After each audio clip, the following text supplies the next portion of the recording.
Pros. Okay, so anyways, let's read this. Okay, hey everyone. I wasn't originally ever going to make this tweet about this, despite how messed up this person is, due to not wanting to start drama and keep in good terms with the streamer Karasmai. Now that I don't want to stream as a career anymore, or much at all anymore, I don't really care to keep quiet. A solo queue game with Karasmai sparked my remembrance of this, and after he two-faced a story to a stream, so I don't know the context of that. There's obviously no clips linking to it. There's not a VOD timestamp or anything like that. So what happened? Well, back in early February of this year, I was going through my first time experiencing depression. I was living on my own for the first time. Rent is crazy expensive as I live in Los Angeles, born and raised, so money is a big factor for this. Whenever I see stuff like this, my initial knee-jerk reaction is that you don't have to live in LA if you're by yourself. I feel like, now obviously I'm obviously lacking a lot of information, right? If his only reason for living in LA is family, that's kind of like, that's sort of, I don't know. Yeah, I don't feel anything towards that.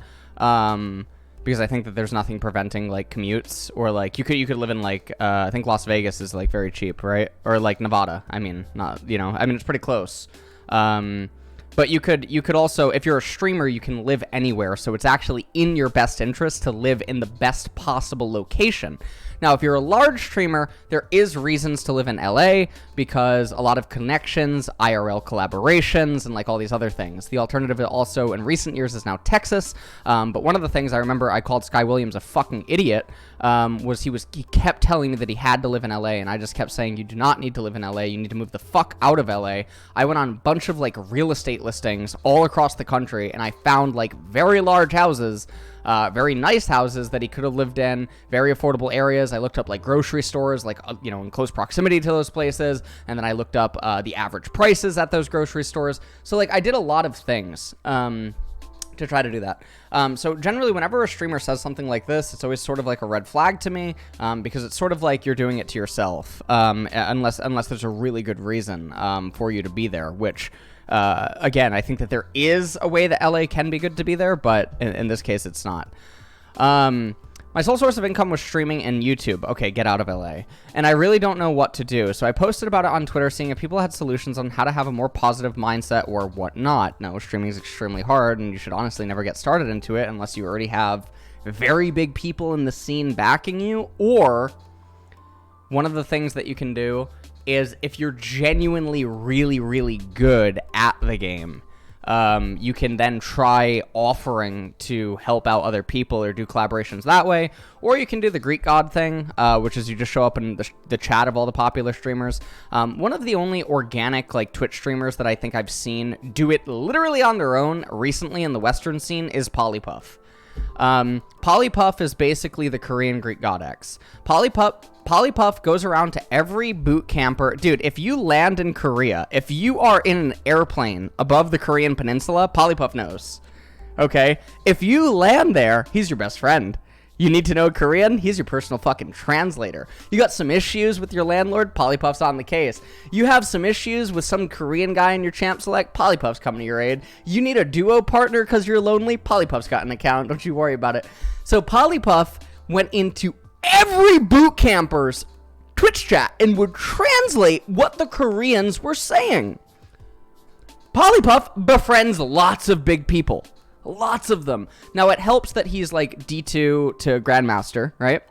It helps, and he's also native in English, and he's a Korean. Well, he also self-learned video editing. He self-taught himself video editing, and then he started offering editing services for other big streamers. In addition to continuing to do the Korean Greek God X of like living in every... honestly, this guy's Chatterino must have like 50 tabs.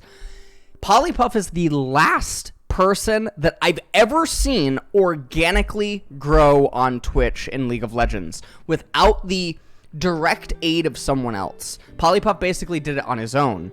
Now, Polypuff obviously realizes these opportunities, he knows what he's doing, and he's very cognizant of all of his actions, right? He's fully aware that, you know, he is literally leapfrogging popular streamers' Twitch chats.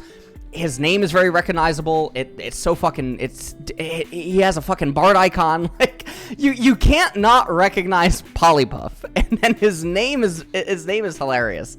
So Polypuff has a lot of good stuff going for him, right? So Polypuff was one of the last people that I ever remember doing this successfully.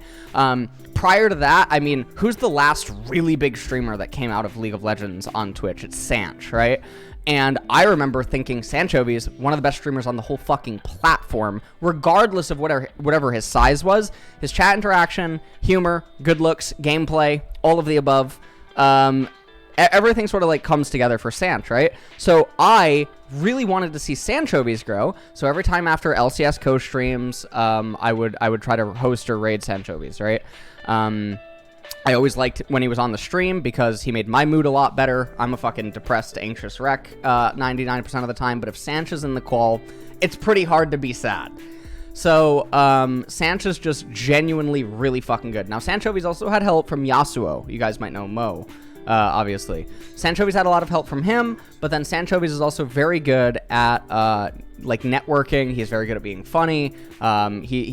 He's just very good at being, like, someone that you can sort of relate to and, like, want to watch, right? It's very easy to watch Sanch.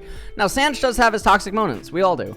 But outside of Sanchovies, I haven't seen anyone else, you know? It seems like a lot of growth that, like, lower tier, middle tier streamers experience, myself included, actually comes from the death of other streamers or the transition of other streamers, right? I wholeheartedly acknowledge that Skara used to do patch rundowns. Saint Vicious used to do patch rundowns. Freak did patch rundowns.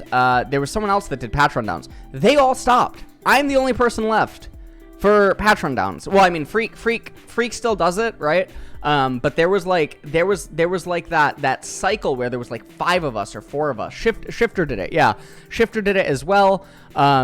There was a lot of people that used to do patch rundowns and videos like this, and they left, and that left a void, okay? Cutie Pie left. Well, those League viewers need to go somewhere, right? So they're gonna be sort of gobbled up. This is like actually, you know, addicting games, Little Big Snake. You know what I'm talking about? It's the same thing.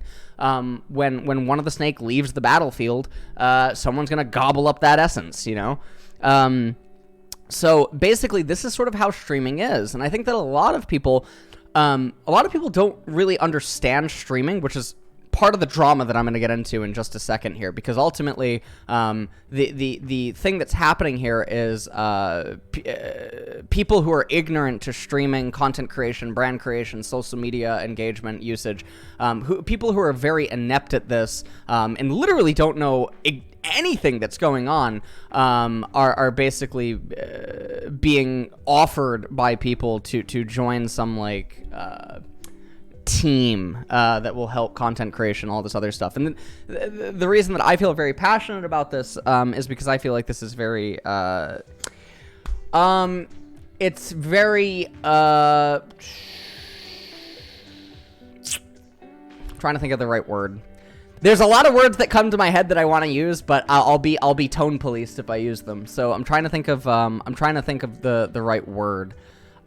Yeah, predatory is definitely, I think, synonymous with it. It's not explicitly a scam.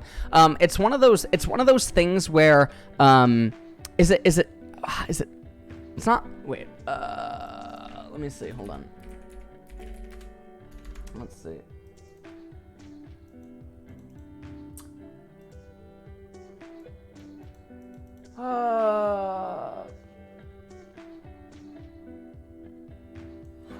I don't know. Is it? I'm trying to think what the word is. Anyways, TLDR.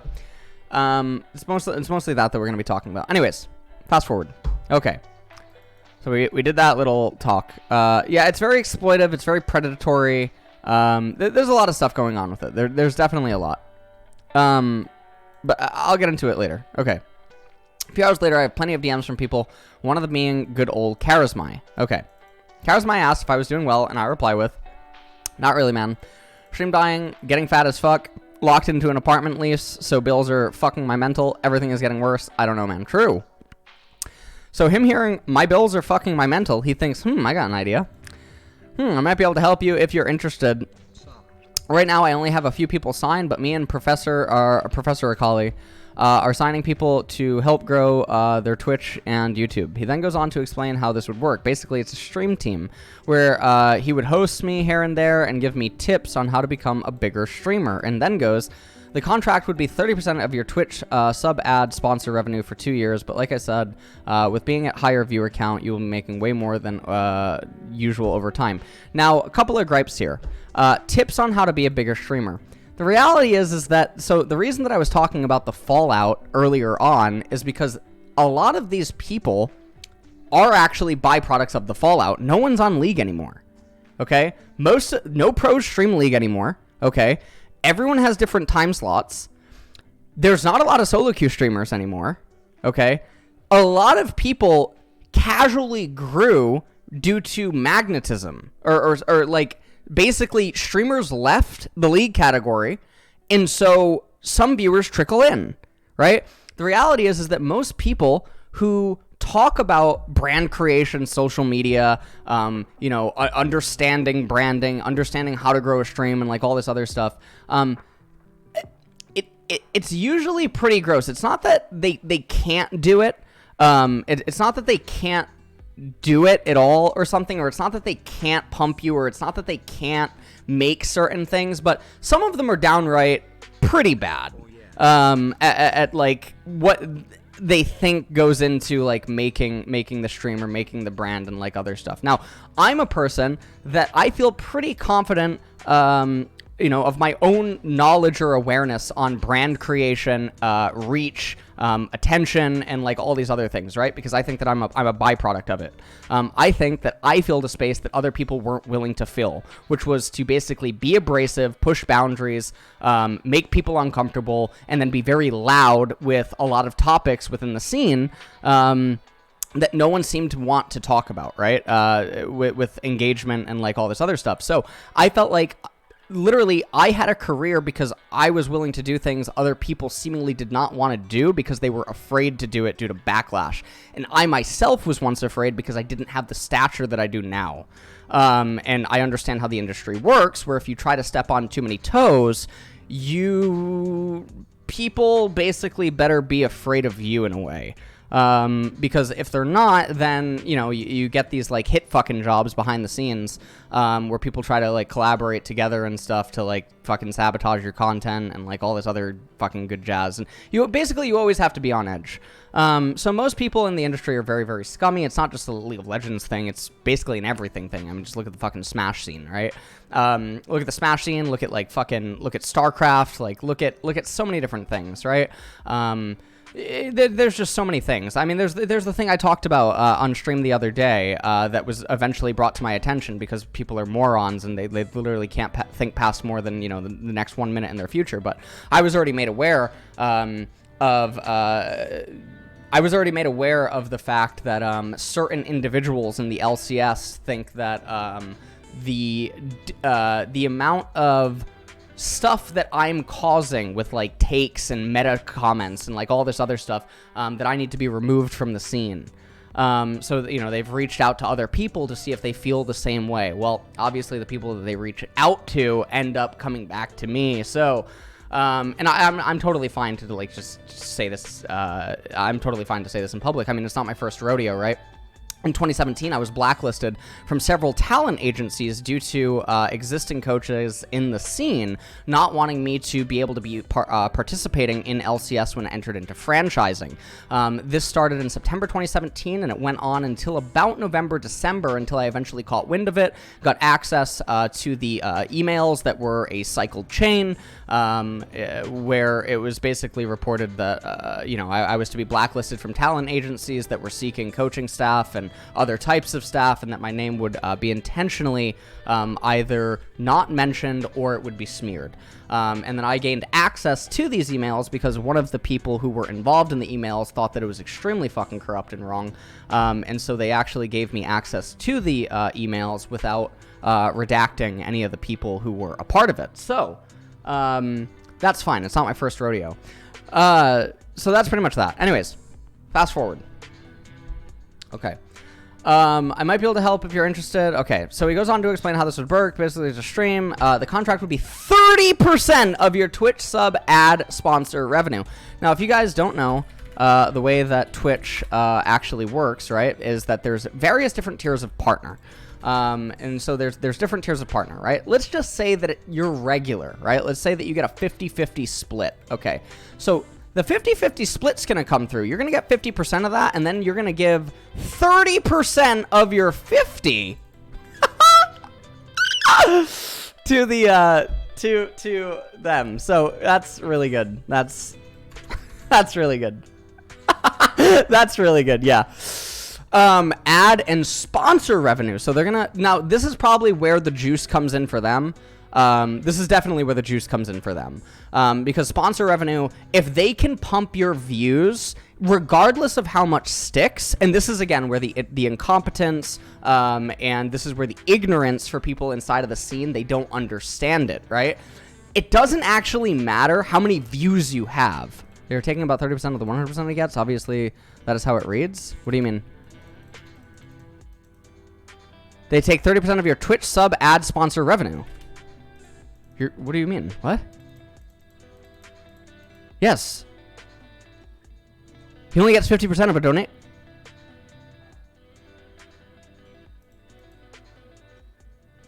It's 30% of the 50. No. So, yeah. No, I'm only talking about Twitch ad revenue. So Twitch, yeah, you get 100% of your ad revenue, right? But Twitch sub revenue, yeah, you only get 50%. Yeah, of course. Yeah, they're agent repping for sponsors. So here's the thing that'll go on. Okay, so this is the way that this is good for them. So most people in the scene are pretty ignorant about this, but the amount of views that you actually have, it doesn't necessarily mean anything, right? I talked about this on one of my previous streams, right? There are 10K Andys that only have 2,000 subs. Now, they might not have the special split on Twitch, okay? The special split on Twitch means that you get a higher percentage of your per sub. You get a higher cut of sub, okay? So even if you have 2,000 subs, you might still be making less than someone that makes a lot less than you, even if you're a 10K Andy. Now, 10K Andy can translate pretty well into ad revenue, but in terms of like monetization of subs, it doesn't actually stick. So the thing that the 10K viewers is really good at is it's really good at getting you sponsorship acquisitions, and sponsorships can actually pay a lot of money. Sponsorships can pay anywhere from, I think on like the low end for like an activation, it can pay somewhere like, 1,000 bare minimum, and on the high end, it can go up to like $20,000, and you can get higher ones than that, for sure. There are definitely ones that go higher than that, but it does matter on your view count. It matters on demographic. Generally, for these massive ones, you need to be able to show your demographic. You need to be able to show, viewer data and like all this other stuff that you have to do. It's not per hour. It's per activation. So basically what's happening here is that even if you have a lot of viewers, it doesn't mean that it translates into anything tangible. Also, depending on what your contract is with Twitch, your CPM might not be that high. So CPM, is going to translate into how much ad revenue you generate from viewers. Now, depending on if the viewers are running ad block, all this other good jazz, and all this, other nice stuff. Even if you get hosts, most hosts don't stick. I mean, this is just a reality, right? You get a 2,000 viewer host. If you can even keep 500 of that, that's okay. I mean, it's okay if you get a 2,000 viewer host, you can keep 500. Most people don't do that, right? If you monitor what happens to most people when they get hosted, I mean, this is one of the reasons that so back when I was like hosting and rating certain people, a lot, after LCS streams, I would host Sanch, right?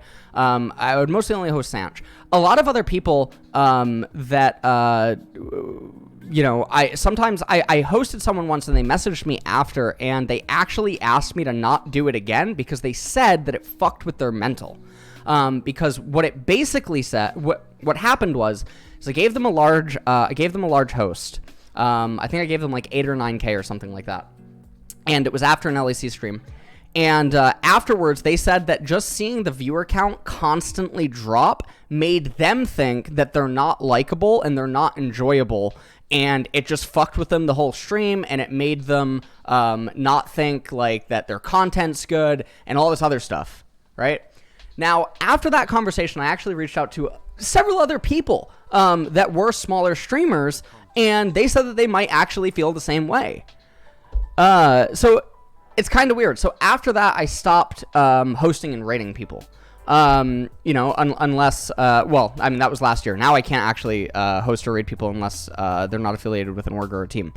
But anyways, so that is one of the things that can happen.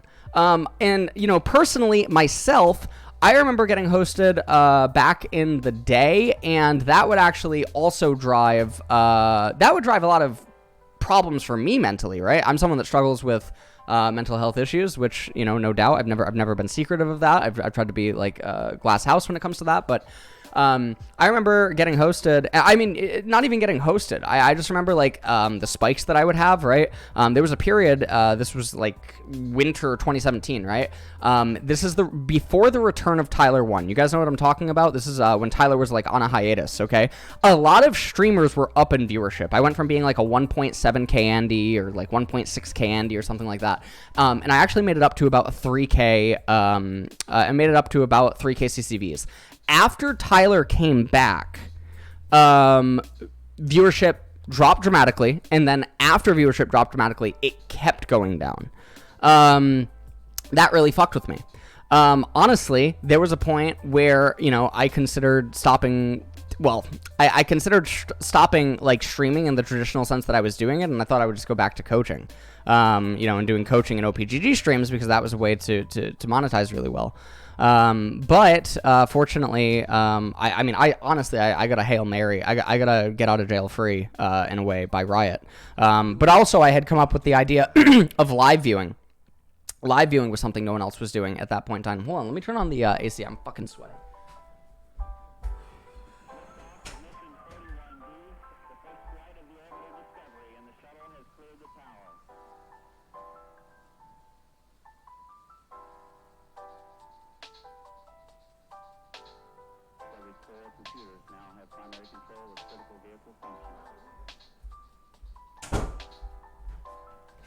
Okay. All right, so we'll fast forward. Okay. 30% of my income for 2 years. That's obviously really bad. I'm telling him I'm hurting on bills. My mental is all whack, and he's trying to trick me into a contract. I kindly declined after going back and forth, and ever since, okay, there's a typo. Ever since, I've distanced myself from going into a stream and just lost all respect for the guy. So overall, I know Karasmai gets a ton of flame on Twitter for being two-faced in League, but just thought people should know he's two-faced in DMs too. Don't flex your rank in League with me when you play all day and don't even have a driver's license. I have a normal job, go outside and still... Okay, well, this is just fucking cringe. That last one, dude, no one cares, man. No one cares. Jesus Christ. Jesus fucking mother of God. Okay, so... Let's see, screenshots for reference. Okay, February 4th, reasons of depression and new mindset moving forward. Hey guys, I've been thinking about this all day and been stressed, depressed for a good time now. Pretty long post, but it needs to be said. Recently, I've been going through a ton of mental games that have impacted me as a person for a few months now, along with COVID lockdown eating at all of us. I lost my muscle and put on weight, lost number of Twitch and YouTube. Okay. Is that it? Wait, where's the twit longer? What? Whatever. Karasmai says, you good bro, 317. Now, wait, what?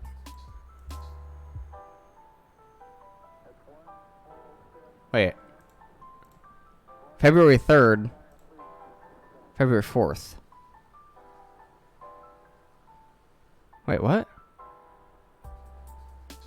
Wait.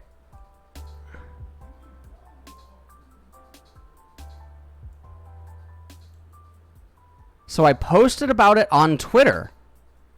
After he posted, Karasmai messaged him. What?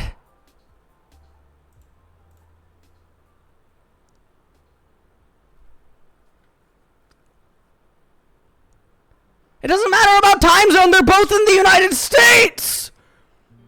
The time zone can only be 3 hours. Well, not if you're in Hawaii. Wait, what is going on? This just dawned on me. Wait. He said Karasmai messaged him after his twit longer. His twit longer came on February 4th, but Karasmai messaged him on February 3rd. Wait, what is going on? Okay, guy in chat, a 3-hour time gap. Okay, let's rewind or fast forward. 3:17 p.m. Do you get February 4th? Well, he's holding up his fingers right now. Hold on. He's carry. Well, no, LS, I guess not. Well, thank you, guy in chat. Thank you. Thank you for that one. Thank you. Can we resume? Can we resume? Thank you. Thank you for that one. All right. Well. Jesus. Check his on his. I don't know. Okay. Maybe something's off here. We're gonna say that something is not off. I'm just not gonna look at it right now. Okay. Karasmai says, so far, I have a couple of streamers on board. Me, Professor Stevens Jax? Wait, does he mean Stevens Jax?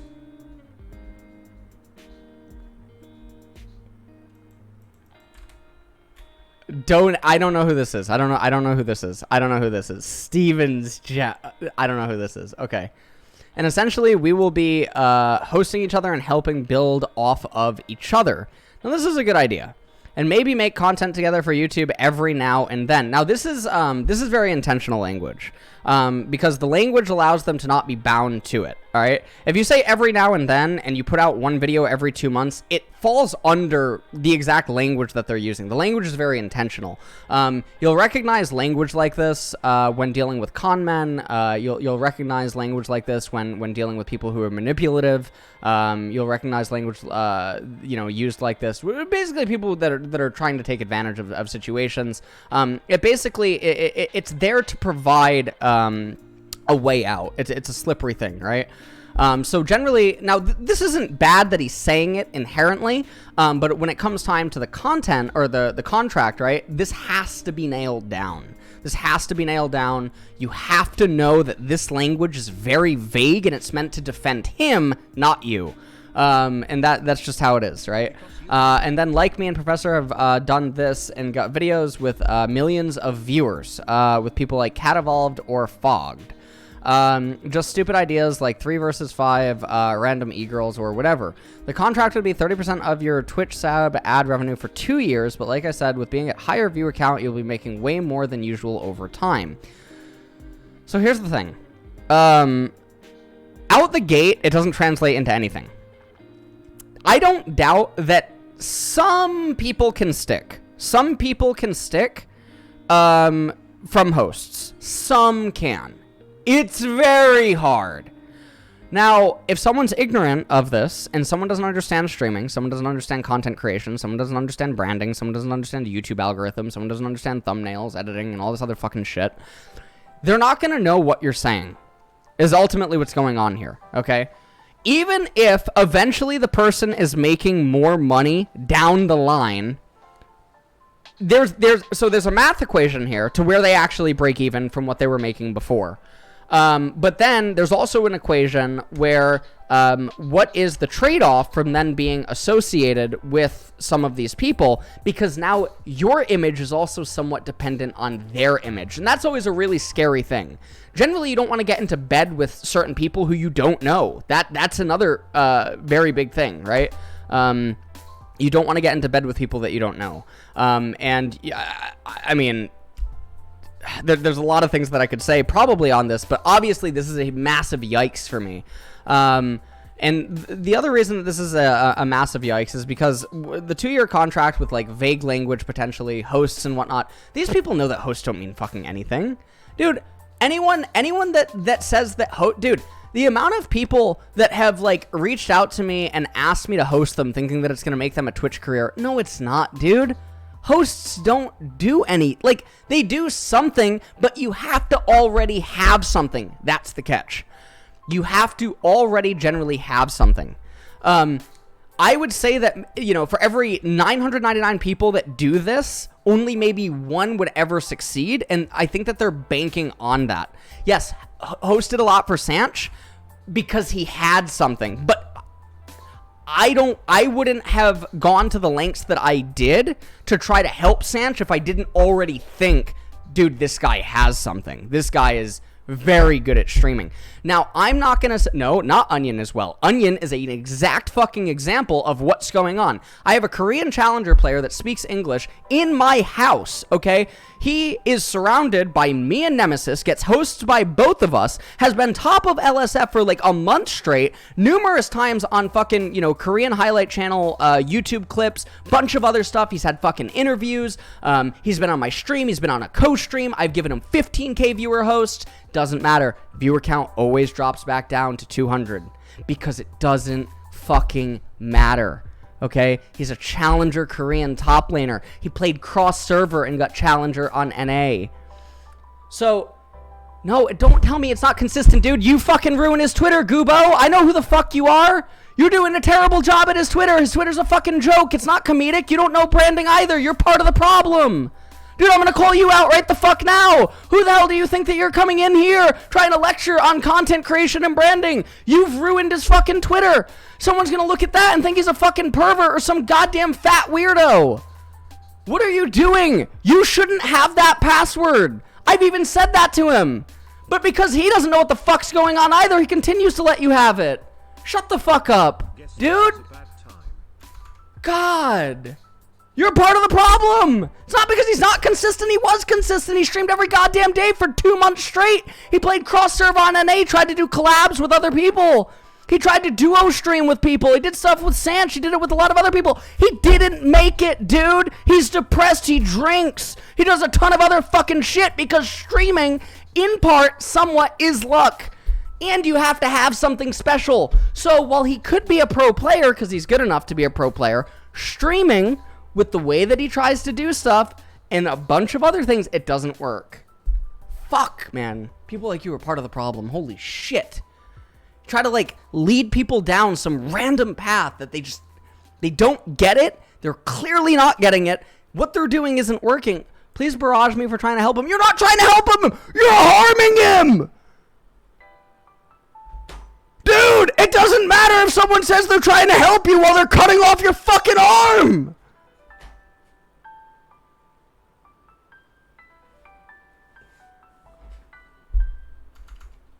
Jesus!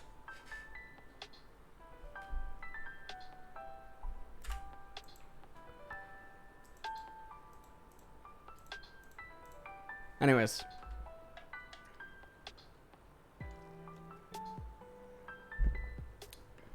God, dude. God. It's so... Dude! Let me duplicate tab. What's this fucking... Hold on. Let me get this.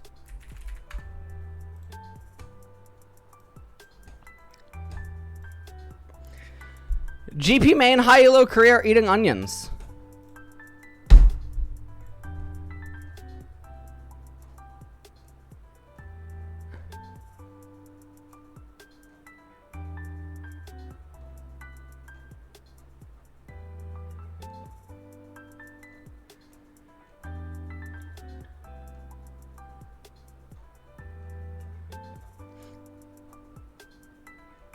What is the help here, by the way? What is the help?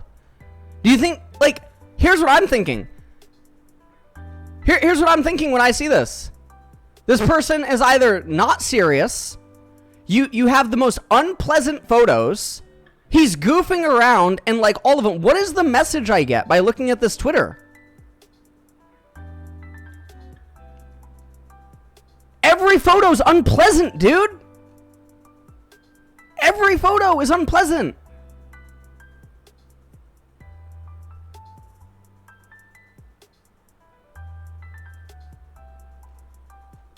Dude, this is more cringe than me saying down bad every 10 minutes. Or vape niche.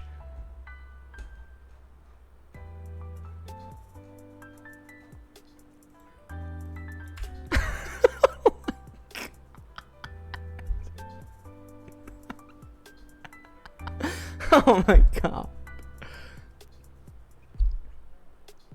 god. Oh God, I just had to. I'm just so sorry, but you're not helping him, and it's something that makes me really angry because like he's probably just done. Someone can only like go up and then fucking crash, plummet so many times before they're just done, right? He notified me about a week ago. This is like his last month playing League. If he fails, he's leaving, and everything. He's done. I don't know. I don't know. I can't do anything anymore. He's lived with me for 2 years. So many different hosts, raids, fucking invites on stream. But there are some things. You're right with one thing. He's inconsistent, but not in the way that you're saying that he's inconsistent. Okay, thanks, Kubo. Okay, anyways, I watch Onion when he streams, but he's not streaming frequently. Well, he's not streaming frequently, yeah, because of other reasons. But okay, let's fast forward. As a Twitch manager, I usually just watch their streams as well to advise on like certain things viewers want to see to make sure they know how to get higher viewer count. Okay, well, again, this is also really vague language. Now the thing is like, it's kind of weird, right? Because you're only gonna know really your own field, in a weird way. You're only really gonna know your own field. There's very few people that I think can get into content creation just in general, right? Most people actually they perceive streaming as something that's really easy. What they've never probably ever done or been in a position to do is always having to be on for 6 to 8 hours at a time and interacting with an audience, right? That's actually a pretty weird thing to do if you've never frequently done it. And when the viewer count goes up, it starts to get higher. Yeah. Ty Lopez. I mean, there was a huge thing about that on YouTube, right?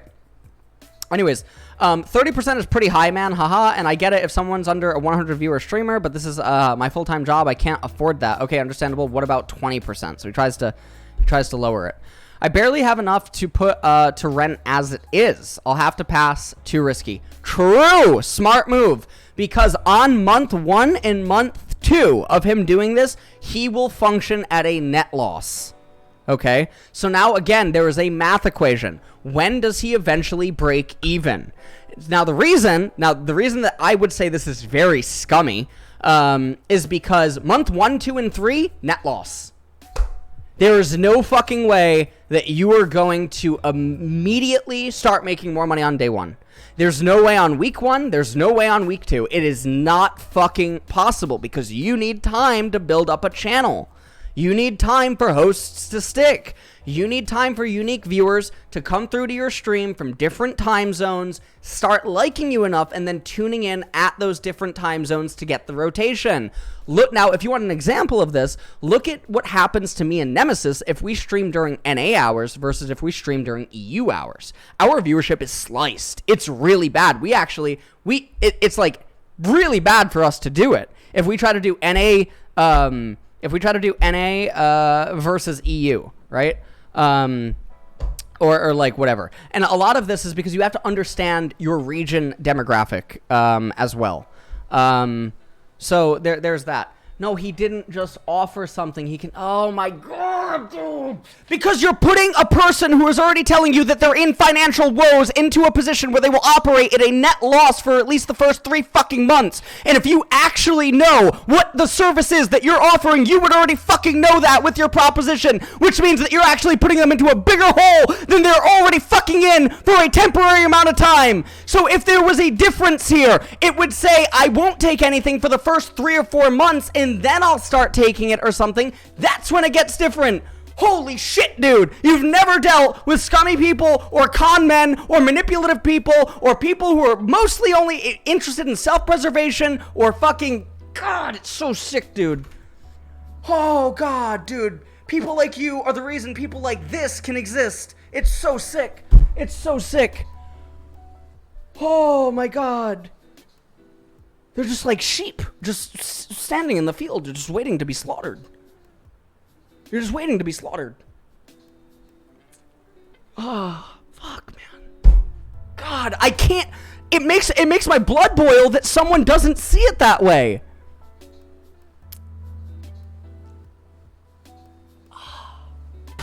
Wow. So the reason that they're able to be taken advantage of is because they're naive. And if he truly understood the demographic, okay, or the landscape of doing what he's doing, right, which is ultimately what he's offering, he would already know this to be the case. And the reason that I think it's so bad is because of this line. Stream dying, getting fat, locked into apartment, lease so bills are fucking my mental. You already know the person is struggling to pay rent, struggling with bills, okay? If you really know what's going on, you know that the first few months, they're going to operate at a net loss. Now, the thing is that even after a few months, there's actually no guarantee. There's no guarantee. And anyone who's operated... Now, here's the thing. I have no doubt in my mind that there are certain teams that can do this, right? I think if offline TV or like fucking OTK or something, like promise to pump you, right? We're talking the fucking the kingdoms, okay? If like these people promise to pump you and they gave you stuff, yeah, you can probably like you can probably expect stuff immediately. The thing is you look into the analytics of like a lot of things that are going on here, and there's just no way. There's just no way. Now, also, again, it's because of the vague language. It's because of the vague language. The vague language is mostly what does it.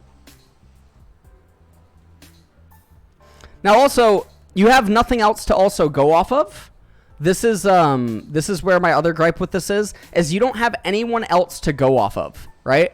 If I said like, oh, you pay me this amount of money and I'll try to make you into like a League of Legends coach or something like that. You come live with me in Korea and all this other stuff, right? And I cite like Max as an example or something like that.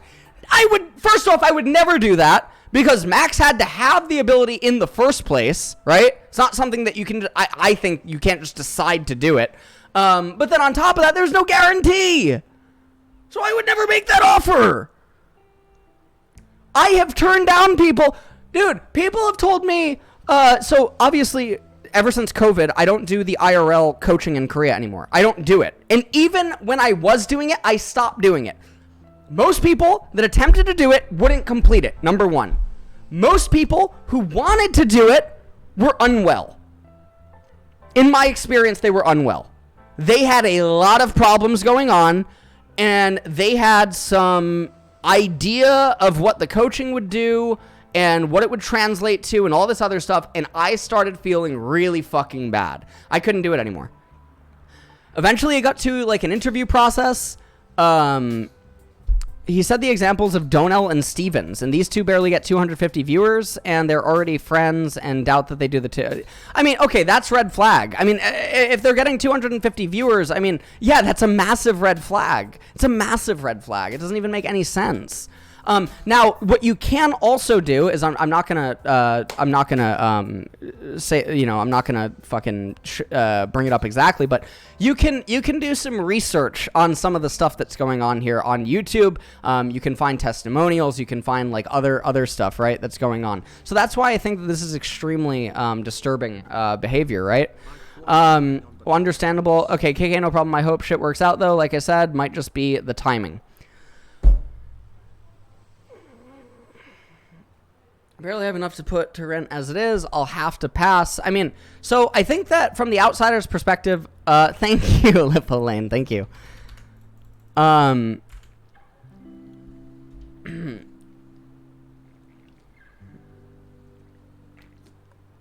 You want another example of someone that knew that something just wasn't working? Now, I don't mean to do him bad like this, but let's reference Crowny. Okay? Crowny was getting juiced by me, Lemon, Sanch, and Rat IRL. Juiced like a motherfucker. On his own, it did not translate into something that was sustainable. And he knew that, which is actually, when push came to shove, why he went to Vitality instead of coming to Korea. One of the last conversations that I had with him was, he said, I know this isn't going to work out. I'm getting too much exposure, but it's not translating into viewership. It's not translating into stuff. I think the amount of effort that I would need to do to become a streamer is really hard. He thought he just wouldn't make it, right? Because he would get gigantic hosts, gigantic raids, everything on Twitter, Crowny Comet, you know, like so many things that we tried so fucking much, and it didn't stick. It stuck with Nemesis, which is kind of weird. Why did it stick with Nemesis and not with Crowny? Because most people thought Crowny was the funny one. Crowny is the one with the memes everywhere. But it stuck with Nemesis. Now, I thought Nemesis, so, real talk here. Some people fucking don't know that. I don't even know if I should say this. When I was talking to Mr. Gengar Nold, okay, about both Crowny and Nemesis, there was a point where Arnold, okay, thought that maybe he couldn't get both, okay? I kept pushing for Nemesis, because I thought Nemesis has more possibility. Now, there's some reasons why Nemesis has, I thought, more possibility, okay? Because Nemesis seemed to be malleable when it came to streaming. Nemesis seemed adaptive. Nemesis seemed opportunistic in a lot of ways. These are all really good traits for streamers. In addition to that, Nemesis was a mid laner that could play every role. So there was a lot of other stuff. So I thought that there was probably more likelihood to do stuff with Nemesis, and I also thought Nemesis would be more committed towards doing it, right?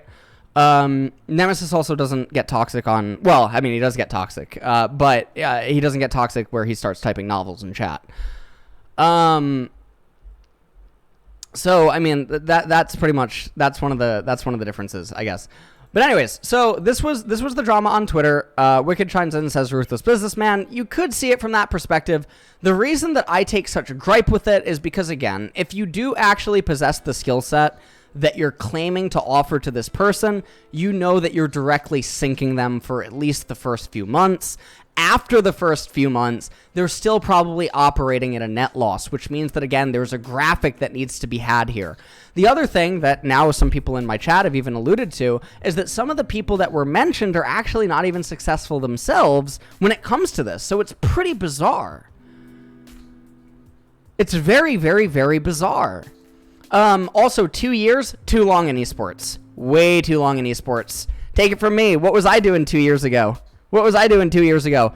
We're coming up on the eve that I had a breakdown on stream, streaming TFT to sub 1K viewers.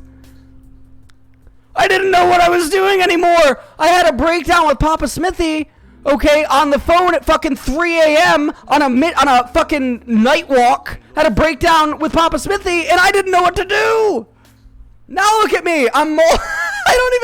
Dude, my life is a fucking roller. I don't even know what's going on anymore. Which is also why I'm in a constant state of fucking paranoia and why I'm always online. You guys ever noticed I'm always fucking online? Because I'm constantly paranoid.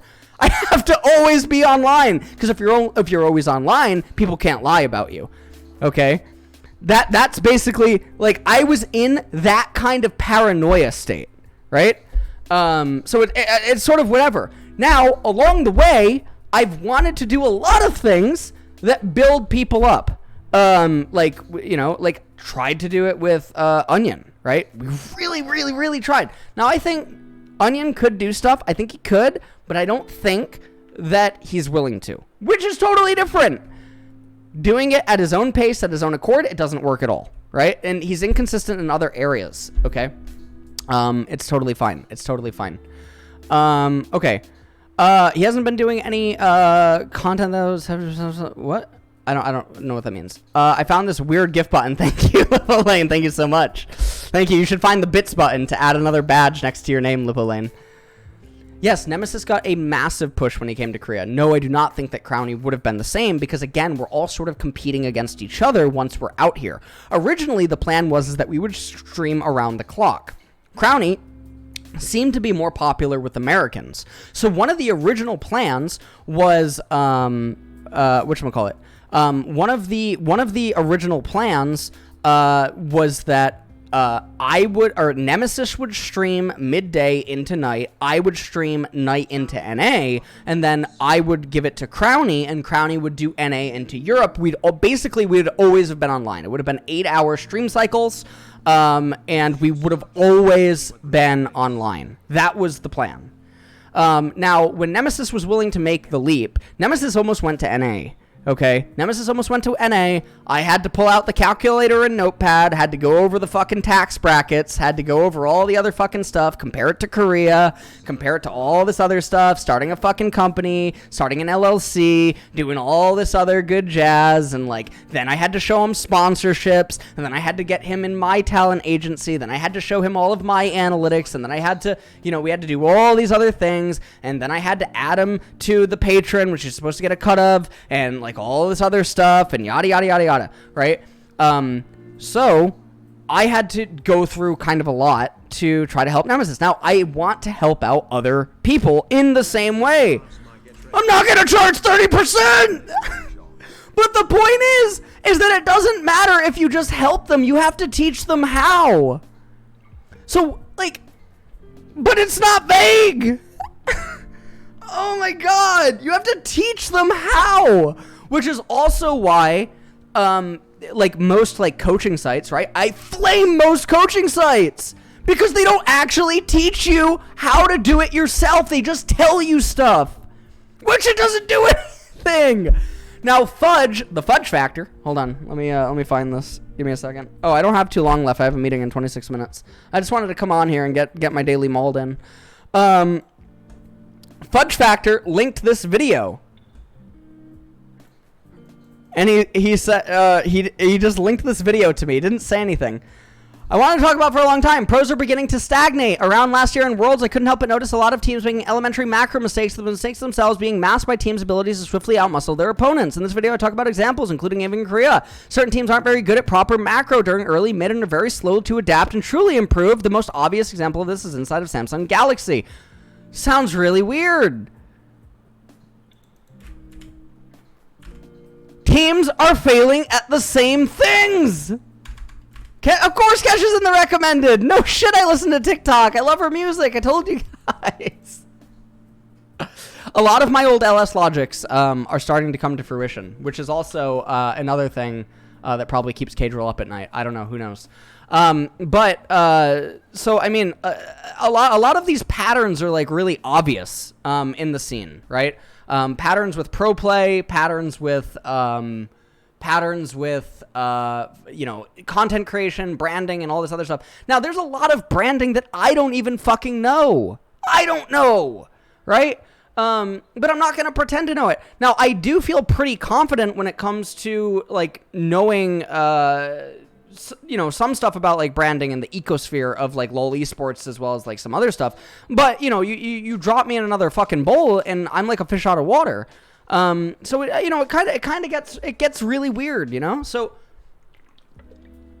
anyways, the drama. Getting back to it. So that was the twit longer. Okay. Professor Akali tweets, "Hey man, don't want to get involved, but surely when everyone's telling you you're wrong, you have to take a step back and take a second to reflect on maybe if there's more to that than the negative first thoughts you had." There's not! And he's not wrong! How can you say he's wrong while simultaneously claiming to actually understand the sphere? Fucking gaslighting! What? Dude! Let's pull up analytics! Let's pull open some fucking websites! Let's take a look at some sites and some analytics! Let's see what the fucking data actually says! How about you cite examples of people actually being lifted up by shit like this? Why are some of the people that are cited and referenced actually not even succeeding themselves?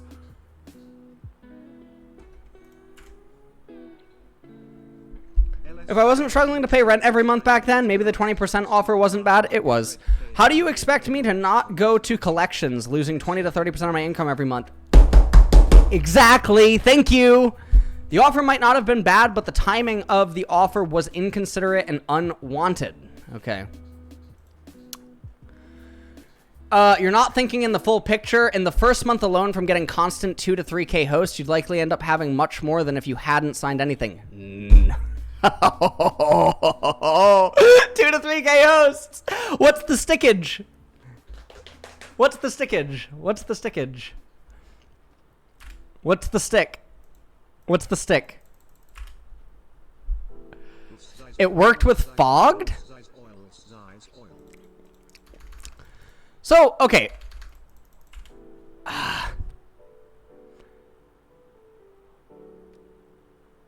Okay. SRO. The reason I'm reacting the way that I am to this is because this isn't the first time. Okay? There should be a little bit of reading between the lines here on why am I wanting to chime in on this. This isn't the first rodeo hearing about this from, you know, this stuff.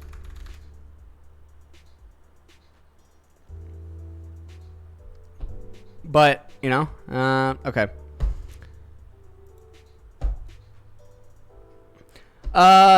No, there's no way he'd make. I would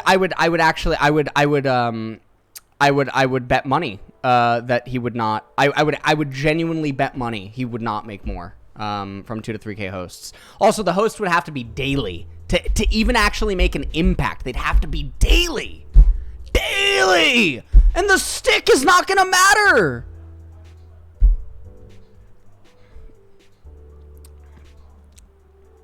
%50 of YouTube. What? Oh my god. With that said, I do see how you think the timing is bad, and obviously there's something to gain from signing you. However, you're damn right there is, yeah. However, am I on it? Because if he just suddenly decides to stop, well, you get to reap the benefits for the first few months until he realizes that nothing's happening. You get to use and abuse him for a couple of months, guaranteed, because you already know he has a source of income. You already know you're getting a little bit of juice.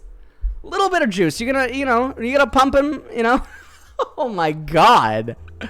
If you truly cared about his content or even him as a content creator valued on your own team, couldn't you take the context of the scenario into consideration and offer to potentially cover his rent for X?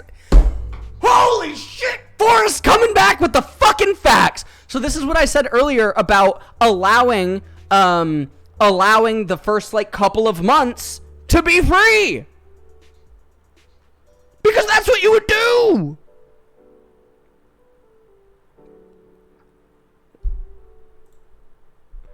And then take what you were owed in the contract. Why would it ever come down to this? Oh, I realize the scenario is bad for you, but you're missing out here and I wanted you on my team. Lols, this doesn't make sense, bro.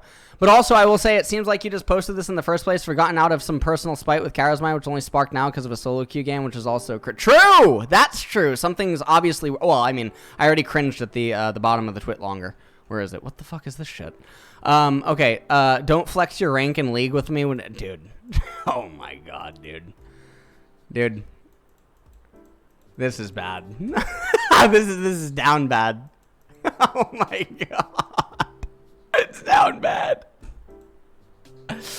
All right. Let's see. I don't think there's any other posts, are there? Wait, let's see. Red Mercy. I've been in the scene a very long time and seen a lot of shit, and to be honest, I don't know if I would call this scummy. He didn't seem to be aggressive about it. Just, oh, cool. So someone just has to be aggressive when they're trying to fuck you. That's really good, yeah. That's great logic, yeah. Yeah, so when the con man's really polite, well-shaven, and he offers you a deal, because he's not aggressive, it's fine. Dude. Dude.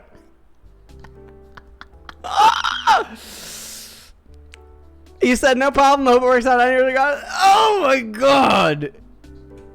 30% revenue over 2 years, not scummy. That's a great deal. Hilarious. Come on, man. He didn't put. You're in my chat. Show yourself. I know you're here. I know you're here. Show yourself. Show yourself. I know you're here. I recognize you. I can't not recognize this. Come here. Where are you? Where are you? You're banned. Where are you? Speak up.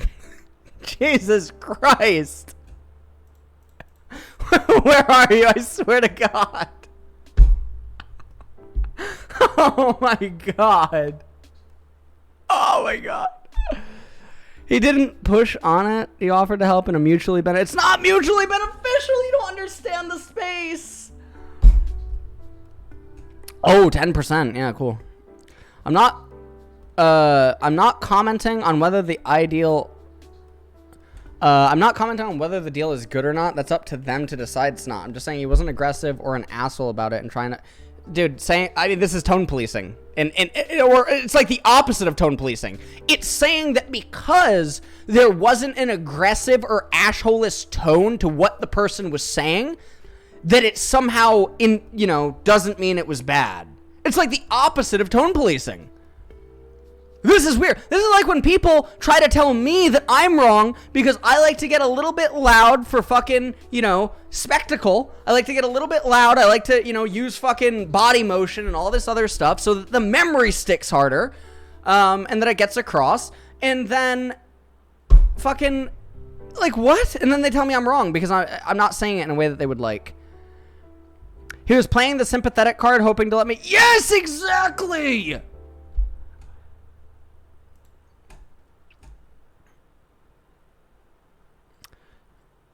If he's going to argue his side so much, why does he delete his tweets? On stream, you compare yourself to a YouTube manager saying they take 50%. This is a good offer. YouTube managers do a shit ton of and make you money without you doing anything. All you would have done is hosted here and there and told me generic ways to boost my numbers, which might not even be accurate. The tips that he might be dude, it would be like me going to fucking... Well, actually, no, I guess it's not actually the same because they're in the same sphere. They're both in lowly sports, right? Oh, it's kind of weird. Oh, my God. But you don't even know if okay, what works for me wouldn't work for Sanch. Does that make sense?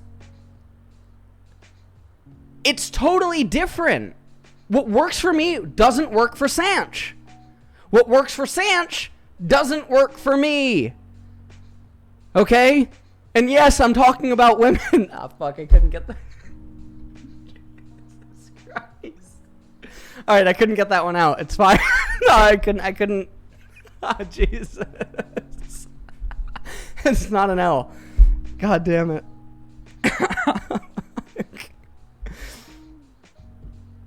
True.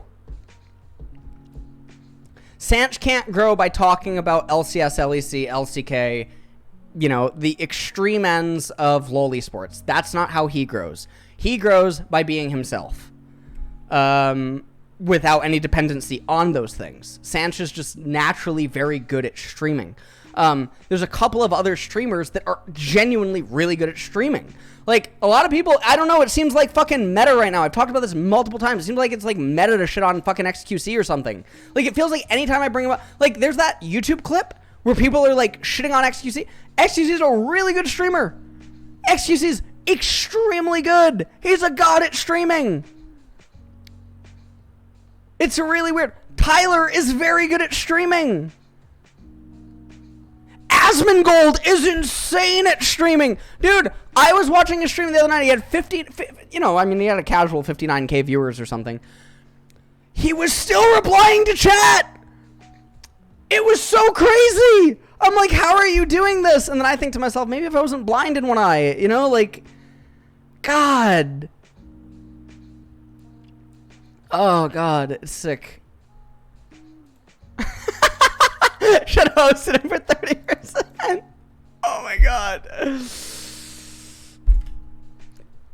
Amaranth is respectable in a lot of ways. Oh, yeah, I heard the Heretic was banned, right? The Fox. Is that true? The Heretic, right? She was perma'd. She lost partnership. What did she do? I don't even know. Okay, the Heretic. Yeah, well, I mean, Amaranth's the queen.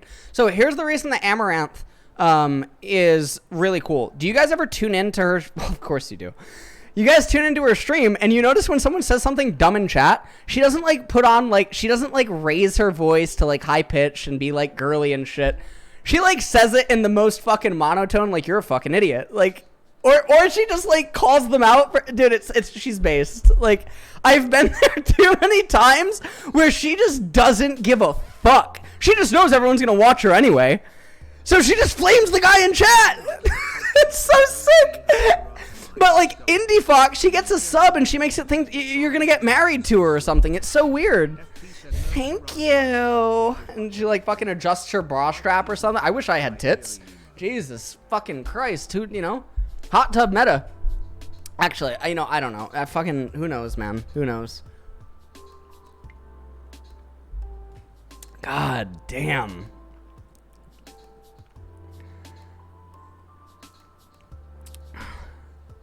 All right. Well, okay. So, now he's deleting his tweets. That is a little bit suzzed. All right, let's see. Solar Baka. Oh, no. Rebecca? Don't know about this one. Looks like he offered you a deal that is for sure not the best for your situation. True. But tried to work with you to find something feasible. Okay, 10%, 10% off is not feasible. 10% off is not feasible.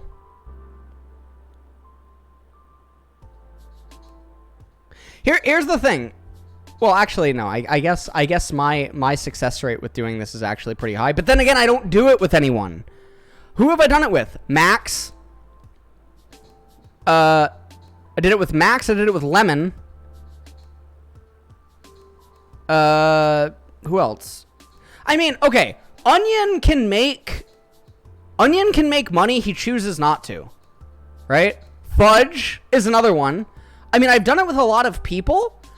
But Sanch is not a solo thing. Sanch is not a solo thing. And I wouldn't say that I made Sanch. I would say that I fucking tried to help people notice him. Sanch made himself, man. Sanch is fucking sick. He put in the grind. He put in the hours. He did the collabs. We gave a lot. Mo helped a ton. Sanch is sick. Dude, Sanch fucking made, like... The reality is that Sanch helped me a lot, too. Like, people don't realize this. That was like... Honey, 뭐야?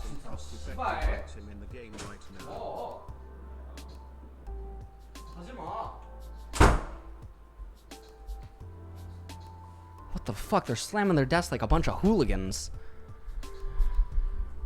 Sanch was like one of those... Like, dude, Sanch made me feel more whole than I think I could ever have helped Sanch. Do you know what I mean? Sanch helped me be myself and also not stressed on stream. Do you know what I mean? Whenever we would be in calls together. It was easier to stream with Sanch around. It was much easier. The co-streams, some of the best streams I've ever had on Twitch.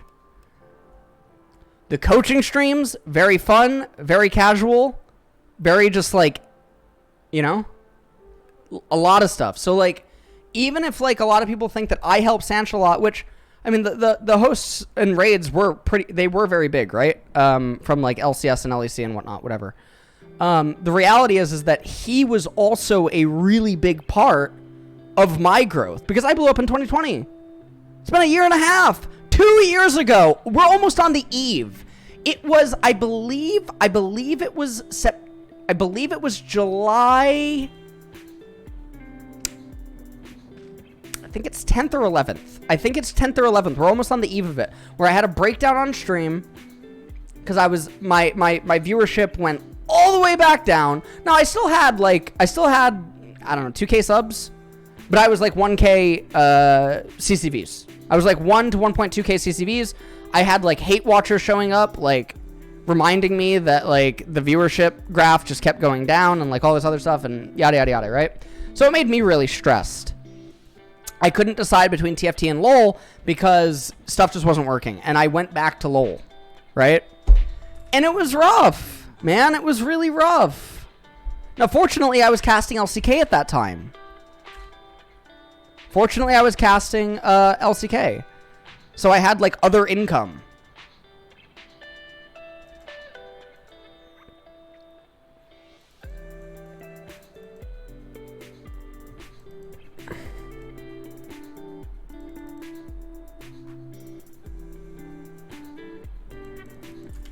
I really did enjoy playing TFT, yeah. All right. Yeah, so so here, I mean, here's the thing. Here's what's hilarious. Rebecca, listen, I don't know if you're ever going to see this. If you think this was a good deal, listen, buddy, I'll give you hosts. You give me 30%.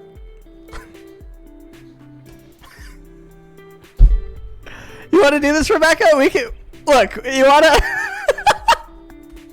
you know what, actually, fuck it, I'll do this for 15. How about 15, buddy, 15. Get Nemesis in on it too. We'll do 7.5, 7.5. This is becoming Shark Tank overnight. Like, I don't even know what's going on. What is going on? We do a little scamming. Oh my lord. 10% shit. No, but I wouldn't want to do that. If I thought someone was... No, I wouldn't want to do that. Also, I think I could get in trouble with T1. I don't know. I'd have to ask Joe. Now, don't get me wrong. We are making a team thing. So, you guys have asked, like, the League Nightmare logo. You guys know what I'm talking about? The League Nightmare logo? People have asked, what is the LS highlights? You guys have asked what the spade is. People have asked, what's the spade? The spade's the logo. We're trying to get the company together, me and Nemesis. We're trying to get the company together, and we're trying to get, like, other stuff together. Dude, this highlight channel is, like, unnecroing. It was inactive for, like, ever, and I don't know how it's getting so many views. Because I never promote it. I get DMs all the time that, like, someone's stealing my content and impersonating me. Everyone, like, doesn't know this is my channel. But this is a highlights channel. This isn't even my main channel. And the viewership is like, it just keeps going up. It's so weird. It's so weird. I don't know what's going on. I actually don't know what's going on. This is sick. It's great support. Because this channel's not entering algorithm. This channel's just not entering algorithm. It's so weird. So if you're a part of like the 70K like dedicated fucking LS viewers, thank you guys a lot, really. Because it seems like the amount of people that genuinely follow my content is somewhere around like, from all like the analytical data that like me and T1 have tracked, it's somewhere around 250,000 that like actively seek it out and watch it. They don't always watch it once, but it's around 250,000, which is a lot of fucking people, which is insane. Now, obviously, there's more people that cycle through, but the dedicated number is about 250,000. Which is super insane. And one of the things I want to do is I want to have more languages. I want to get my shit translated into other languages, and I want to have that as a feature on my videos. But I don't know how much that translates into growth. I don't know. So it's kind of weird. But it is hard. It's very hard, and also, to my knowledge, it's very expensive, which is why it's very risky to do. It's very expensive, and I don't have any way to tangibly know if it yeah. So anyways, me and Nemesis are making a team, right? That's what Envoy is. And that's what the spade is. The spade is a part of the symbol. But we are making a team for content creation. It's probably not going to be very soon. We're trying to figure it all out. And we're trying to get more people to join in with it for content creation. Once that happens, you know, we will do some of the stuff that's like they're mentioning in the tweet, right? With like hosting, rating, collaborative content, you know, and like all this other stuff. No, we're not going to take anything. It doesn't make any sense to take anything. The only thing I take money for, is the endorse. So you guys know this, right? In my Discord, right? You guys know this. You know the endorse coaching slot in my Discord, right? Shit, I have to go in like 3 minutes. Fuck. You guys know this, right? The endorse coaching slot. So here's what I do. I take $10 or 10%, whatever is higher, okay, on the coaching slot. People that have that role, okay, now there's basically no one that has that role. But people that have that role make thousands because the amount of messages that they get.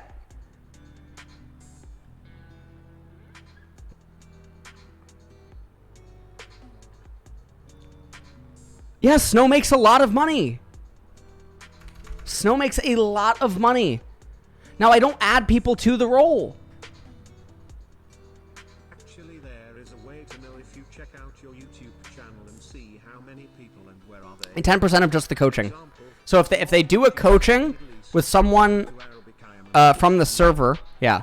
If they do a coaching with someone from the server, I get $10 or 10%, whatever's higher. Only on coaching from within the server. Yeah, that's it.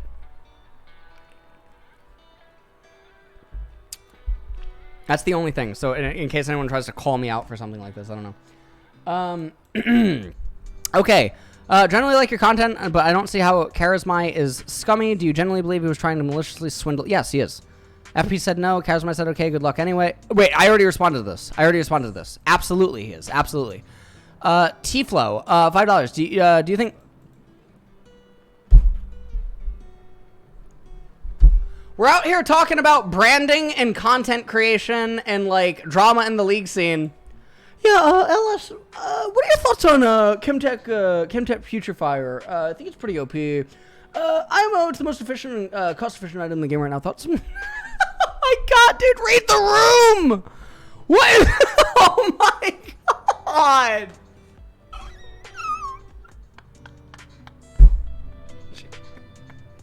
Oh my god. I gotta go. I have a meeting. Guys, I gotta go. Adil! Actually, there's a way to know if you check out your YouTube channel and see how many people and where they are from, example.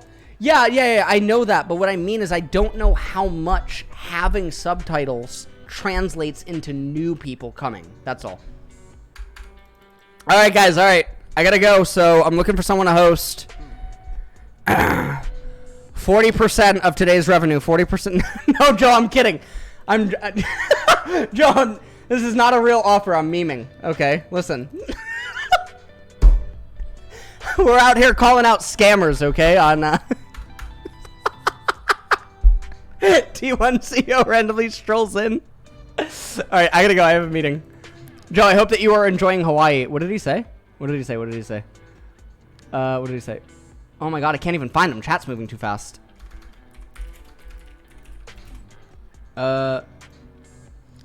Based. Hello, Joe. Whoa, my god, what? What does it say? LS, is Joe really that awesome? True. Look, let me tell you guys a story about Joe. Okay, let me tell you a story about Joe. I'm a minute late, okay? I said Joe. No, never mind. I'll save the story about Joe. I'll save it for next time. Joe's the only person in the entire esports industry who I think works an unholy amount. Now, what do I base that off of? He's the only other person I know that's always awake when I am. So, that's it. All right, I'll talk to you guys later. Bye.